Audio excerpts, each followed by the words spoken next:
ನಿರ್ಧಾರ ಬದಲಿಸಿದ್ರೆ ನಾವು ಉದ್ಘಾಟನೆಗೆ ಹೋಗ್ತೀವಿ. ಹೈಕಮಾಂಡ್ ನಿರ್ಧಾರದ ಕಾರಣಕ್ಕೆ ಕೆಲವರಿಗೆ ಯಾಕೆ ತಪ್ಪ ಅಲ್ಲ, ಒಂದು ನಿಮಿಷ ತಪ್ಪ. ಹೈಕಮಾಂಡ್ ನಮಗೆ ಮಾರ್ಗದರ್ಶನ ಕೊಡೋದು ತಪ್ಪ ಅಲ್ಲ. ಅವ್ರು ಹೇಳಿರ್ಬೋದು, ಅವರು ಅದನ್ನೇ ಫಾಲೋ ಮಾಡ್ತಾರೆ, ನಾನು ಅದನ್ನೇ ಫಾಲೋ ಮಾಡ್ತಾರೆ. ನಾಳೆ ದಿವಸ ನಮ್ಮ ಹೈಕಮಾಂಡಿಂದ ನಾನು ಇವತ್ತು ಸಚಿವನಾಗಿದ್ದೀನಿ, ಶಿಕ್ಷಣ ಸಚಿವನಾಗಿದ್ದೀನಿ. ದೇವ್ರ ಸ್ಥಾನದಲ್ಲಿರ್ತಕ್ಕಂಥ ಮಕ್ಕಳಿಗೆ ಪುಣ್ಯದ ಕೆಲಸವನ್ನು, ವಿದ್ಯಾಭ್ಯಾಸವನ್ನು ಕೊಡೋದ್ರಲ್ಲಿ ಕಷ್ಟದಲ್ಲಿ ಕೊಡ್ತಾ ಇದ್ದೀನಿ ನಾನು. ಯಾಕೆಂದರೆ 76,000 ಶಾಲೆಗಳಿದ್ದಾವೆ. 50,000 ಶಾಲೆಗಳು ಶಿಥಿಲಗೊಂಡಿರ್ತಕ್ಕಂಥದ್ದನ್ನ ಇದೇ ಬಳುವಳಿಯಾಗಿ BJPಯವ್ರು ಕೊಟ್ಟಿರೋದು. ಇನ್ನು 3 ವರ್ಷದೊಳಗೆ ನನ್ನ ಶಿಕ್ಷಣ ಇಲಾಖೆಯಲ್ಲಿ ನಾನು ಅದ್ಭುತವಾಗಿರ್ತಕ್ಕಂಥ ಶಿಕ್ಷಣವನ್ನು ಕೊಡ್ತಕ್ಕಂಥ ಹೆಜ್ಜೆಯನ್ನು, ಆಸೆಯನ್ನು ಇಟ್ಕೊಂಡಿದ್ದೀನಿ. ಯಾಕೆಂದರೆ ಅದಕ್ಕಿಂತ ದೊಡ್ಡ ಕೆಲಸ ಇನ್ಯಾವುದೂ ಅಲ್ಲ. ಮಕ್ಕಳಿಗೆ ನಾವು ದೇವ್ರಿಗೆ ಪೂಜೆ ಮಾಡ್ತೀವೋ ಬಿಡ್ತೀವೋ, ಆದರೆ ಮಕ್ಕಳಿಗೆ ವಿದ್ಯಾಭ್ಯಾಸ ಕೊಡೋದ್ರಲ್ಲಿ ನಾನು ಈ 7-8 ತಿಂಗಳಲ್ಲಿ ಒಂದು ಕಂಡಿದ್ದೀನಿ. ಮಕ್ಕಳಿಗೆ ದೇವ್ರ ಕೆಲಸ ಏನು ಅಂದರೆ ಮಕ್ಕಳಿಗೆ ವಿದ್ಯಾಭ್ಯಾಸ ಕೊಡೋದು, ಅದನ್ನು ನಾವು ಮಾಡ್ತೀವಿ. ಈಗ ರಾಮಂದು ನೋಡಿ, BJPಯವ್ರಿಗೆ ಒಂದು ಕೆಟ್ಟ ಸ್ವಭಾವ ಇದೆ. ಯಾವುದಾದ್ರೂ ಒಂದು ಹಿಂದುತ್ವ ಇಲ್ಲ ಯಾವುದಾದ್ರೂ ಸಾವಲ್ಲಿ ರಾಜಕಾರಣ ಮಾಡೋದು. ಇವತ್ತು ರಾಮನ್ನು ತೊಗೊಂಡಿದ್ದಾರೆ, ಅವರ ತಗೊಳ್ಬೇಡಿ ಅಂತ ಹೇಳೋದಕ್ಕೆ ನನಗೆ ಅಧಿಕಾರ ಇಲ್ಲ. ಆದರೆ ನಿಜವಾಗಿರ್ತಕ್ಕಂಥ ರಾಮನ ಭಕ್ತರು ಯಾರು ಅಂದರೆ ನಾವು. ನಮ್ಮನ್ನಲ್ಲಿ ಕರೀಲಿಲ್ಲ ಅಂದ್ರೂ ನಾವು ಇಲ್ಲಿಂದನೇ ರಾಮನ ಭಕ್ತನ, ರಾಮನಿಗೆ ವಿಶ್ವಾಸ ಕೊಡೋದು. ಯಾಕಂದ್ರೆ ನಾನು ಒರಿಜಿನಲ್ ಹಿಂದೂ, ಅವರು ಡೂಪ್ಲಿಕೇಟನ್ನು ಅವ್ರು ಹೊಡ್ಕೊಳ್ಳಿ, ಏನು ಪರವಾಗಿಲ್ಲ. ನಾನೇನು ಹೇಳಬೇಕಾಗಿಲ್ಲ, ನಾನು ಹಿಂದೂ ಅಂತ ನಾನು ಯಾವತ್ತೂ ಹೇಳೋದೇ ಇಲ್ಲ. ನಾನು ಹಿಂದೂನೇ ಹುಟ್ಟಿದಾಗಲಿಂದನೂ ಕೂಡ. ಆದರೆ ಬೇರೆ ಸಮಾಜಕ್ಕೂ ಧರ್ಮಕ್ಕೂ ಗೌರವವನ್ನು ಕೊಡ್ತಕ್ಕಂಥದ್ದನ್ನೇ ಒರಿಜಿನಲ್ ಹಿಂದೂ. ನಾನು ಹಿಂದೂ ಅಂತ ಹೇಳಿಕೊಂಡು ಅದನ್ನು ಶಾಂತಿಯನ್ನು ಕದಡ್ತಕ್ಕಂಥ ಕೆಲಸ ಈ ಕರಾವಳಿ ಭಾಗದಲ್ಲಿ ಇದೆಯಲ್ಲ, ಅದು ಜನರು ಸೂಕ್ಷ್ಮವಾಗಿ ನೋಡ್ತಾ ಇದ್ದಾರೆ. ಅವರನ್ನು ಮತ ಬ್ಯಾಂಕಿಗೋಸ್ಕರನೇ ಇದು ಹಿಂದುತ್ವ ಭಾವನಾತ್ಮಕ ತೊಗೊಂಡೋಗೋದು ನನಗನ್ಸುತ್ತೆ. ಈ ಕರ್ನಾಟಕ ರಾಜ್ಯದಲ್ಲಿ ನನಗನ್ಸುತ್ತೆ ಹೋದ ಸತಿ ಚುನಾವಣೆಯಲ್ಲಿ ಇವರು ಅದನ್ನು ತೋರಿಸಿದ್ದಾರೆ, ಜನರು ತೋರಿಸಿದ್ದಾರೆ.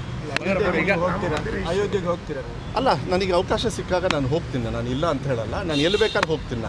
ನಾನು ಹೇಳ್ತೀನಿ ಕೇಳಿ, ಅಯೋಧ್ಯೆಗೂ ಹೋಗ್ತೀನಿ, ಮಸೀದಿಗೂ ಹೋಗ್ತೀನಿ, ನಾನು ಚರ್ಚಿಗೂ ಹೋಗ್ತೀನಿ, ಬುದ್ಧ ಗಯಾ ಇದೆಯಲ್ಲ ಅಲ್ಲಿಗೂ ಹೋಗ್ತೀನಿ. ನನಗೆ ಎಲ್ಲೆಲ್ಲಿ ಮನಸ್ಸು ಬರ್ತದೆ, ತೃಪ್ತಿ ತರ್ತದೆ, ಒಬ್ಬ ಮನುಷ್ಯನಾಗಿ ಎಲ್ಲೆಲ್ಲಿ ಯಾರ್ಯಾರಿಗೆ ಗೌರವ ಕೊಡಬೇಕು ಅಲ್ಲೆಲ್ಲ ಕಡೆನೂ ಹೋಗ್ತೀನಿ. ಆದರೆ ದೇವರ ಹೆಸರಲ್ಲಿ ರಾಜಕಾರಣವನ್ನು ಮಾತ್ರ, ಧರ್ಮದ ಹೆಸರಲ್ಲಿ ರಾಜಕಾರಣವನ್ನು ಬಂಗಾರಪ್ಪವ್ರ ಮಗನಾಗಿ, ಕಾಂಗ್ರೆಸ್ ಪಕ್ಷದ ಒಬ್ಬ ನಿಷ್ಠಾವಂತ ಕಾರ್ಯಕರ್ತನಾಗಿ ನಾನು ಯಾವತ್ತೂ ಕೂಡ ಮಾಡೋದು. ರಾಮ ಮಂದಿರ ವಿಚಾರದಲ್ಲಿ ಕಾಂಗ್ರೆಸ್ ನಿರ್ಧಾರ ತಗೊಂಡಿತ್ತು, ಹೋಗಬಾರ್ದು ಅಂತ. ಅದೇ ನಾನು ಹೇಳಿದ್ದಲ್ಲ, ಅದು ಈಗ ಮುಂದೆ ತುಂಬ ಪಶ್ಚಾತ್ತಾಪ ಕೊಡುತ್ತೆ ಅಂತ ಯಡಿಯೂರಪ್ಪ ಅವರು ಹೇಳಿದ್ದಾರೆ. ಅಲ್ಲ, ಯಡಿಯೂರಪ್ಪ ಅವ್ರು ಯಾರು ಹೇಳೋದಕ್ಕೀಗ?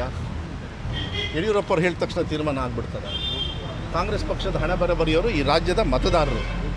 ಯಡಿಯೂರಪ್ಪರಾಗಲಿ, ನಳಿನ್ ಕಟೀಲ್ ಆಗಲಿ ಇನ್ನೊಬ್ಬರಲ್ಲ. ಇವತ್ತು ನಮ್ಮ ಹಣೆ ಬರೆದಿರೋದು. ಇವತ್ತು 136ರಲ್ಲಿ ವಿಶ್ವಾಸದಿಂದ ಮತ ಕೊಟ್ಟು ಗೆಲ್ಲಿಸಿರೋರು ಇವತ್ತು ಈ ರಾಜ್ಯದ ಜನತೆ. ಯಾರೋ ಅವರನ್ನು ಧಿಕ್ಕರಿಸಿದ್ದಾರೆ, ಸೋಲಿಸಿದ್ದಾರೆ ಹೀನಾಯವಾಗಿ. ಅವರು ಇವತ್ತು ಅವ್ರ ಕಡೆಯವರು ಏನಾರು ಹೇಳಿದರೆ ನಾನು ಅದಕ್ಕೆ ಉತ್ತರ ಕೊಡ್ತಕ್ಕಂಥದ್ದು ಪ್ರಶ್ನೆ ಬರೋದಿಲ್ಲ. ನಾನು ಇಷ್ಟೇ ಹೇಳೋದು, ತಮ್ಮ ಮೂಲಕ ರಾಜ್ಯದ ಜನತೆ ಒಳ್ಳೆ ತೀರ್ಮಾನವನ್ನು ತಗೊಂಡ್ರು, ನಮ್ಮ ಗ್ಯಾರಂಟಿಗಳ ಬಗ್ಗೆ ವಿಶ್ವಾಸವನ್ನು ಕೊಟ್ಟರು. ಗ್ಯಾರಂಟಿಗಳನ್ನು ನಾವು ಅನುಷ್ಠಾನ ಮಾಡಿದ್ದೀವಿ. ಆರ್ಥಿಕ ಹೊರೆ ಅಂತ ಹೇಳ್ತಾರೆ. ಆರ್ಥಿಕ ಹೊರೆ ಆಗೋದಾದರೆ ನನ್ನ ಇಲಾಖೆಯಲ್ಲಿ ಇವರು ಮುಂಚೆ 1 ಮೊಟ್ಟೆ ಕೊಡೋರಲ್ಲ, ನಾನು ಯಾಕೆ 2 ಮೊಟ್ಟೆ ಕೊಡಬೇಕು? ಇವತ್ತು ಕೂಡ ಪಠ್ಯ ಪುಸ್ತಕಕ್ಕೆ ಎಲ್ಲದಕ್ಕೂ ಕೂಡ ನಾವು ಸರಿ. ಹಂಗಾರೆ ಅವರು ಆರ್ಥಿಕ ಸ್ಥಿತಿ ಏನು ಹರಾಜಾಗಿ ಹೋಗಿತ್ತಂತ ಸೈಕಲ್ನ ಯಾಕೆ ನಿಲ್ಲಿಸಿದ್ರು? ಅವರು ಯಾಕೆ ನಿಲ್ಲಿಸಿದ್ರು ಸೈಕಲ್ನ?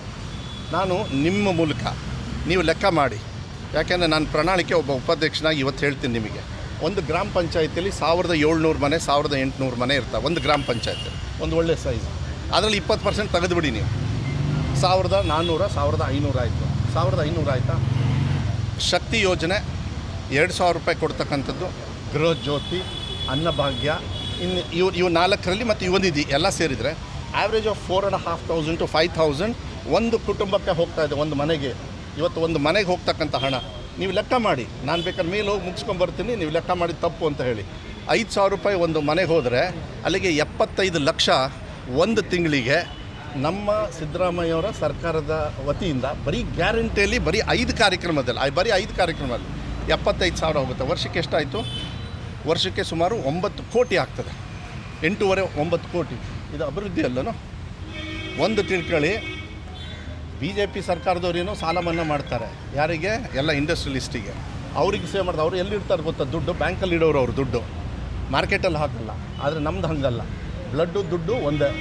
ಮನುಷ್ಯನಿಗೆ ಹೆಂಗೆ ಬ್ಲಡ್ ಬೇಕಲ್ಲ ಜೀವನ ನಡೆಯೋದಕ್ಕೆ, ಮಾರ್ಕೆಟಲ್ಲೂ ನಡಿಬೇಕು ಅಂದರೆ ಸಾಮಾನ್ಯ ಜನರ ಕೈಲಿ ದುಡ್ಡು ಕೊಡಬೇಕು ಅಂತಕ್ಕಂಥದ್ದೇ ಪ್ರಣಾಳಿಕೆ. ಉಪಾಧ್ಯಕ್ಷನಾಗಿ ಇಂಥ ಕಾರ್ಯಕ್ರಮವನ್ನು ಭಾಳ ಹೆಮ್ಮೆಯಿಂದ ಮಾನ್ಯ ಪರಮೇಶ್ವರ್ ಅವರ ನೇತೃತ್ವದಲ್ಲಿ ಸಿದ್ದರಾಮಯ್ಯ, DK ಶಿವಕುಮಾರ್ ಅವರ ಮಾರ್ಗದರ್ಶನದೊಳಗೆ ನಾವು ಮಾಡಿರೋದು.